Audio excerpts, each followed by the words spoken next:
¿Qué tal, gente? Bueno, espero que bien. Seguimos con el paso a paso de esta puesta a reglamento de instalación. Como dije en algún videíto, la dobla, cuando la tenemos que dejar nosotros, tiene que estar a aproximadamente 7, 8, 5 centímetros en adelante hacia adentro del nicho. Más de 8 centímetros no es necesario, aparte es incómodo.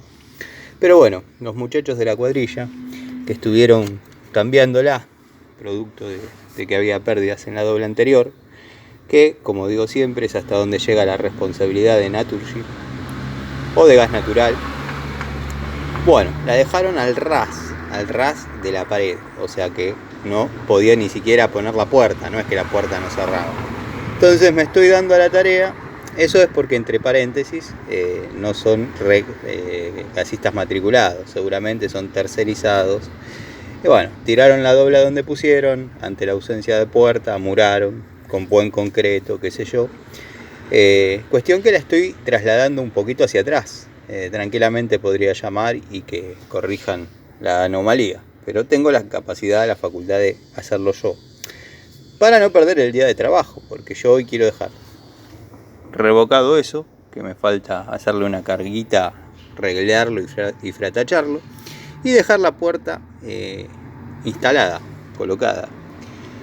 El consejo, la sugerencia, la advertencia, cuando trabajen con esto y no lo hayan armado ustedes, por más mañosos que sean, por más cuidadosos que sean, manéjense con martillos chiquitos, haciendo leves maniobras, no bruscas, corriéndolo hasta donde dé, forzándolo poquito, porque no sabemos quién manipuló esto.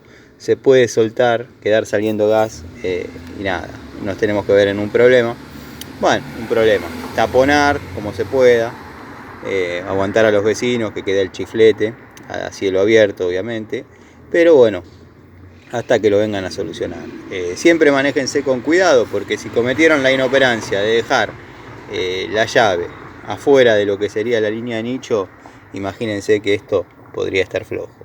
Así que nada, la advertencia, la sugerencia de esta puesta a reglamento de esta instalación en la zona de Villa Sarmiento.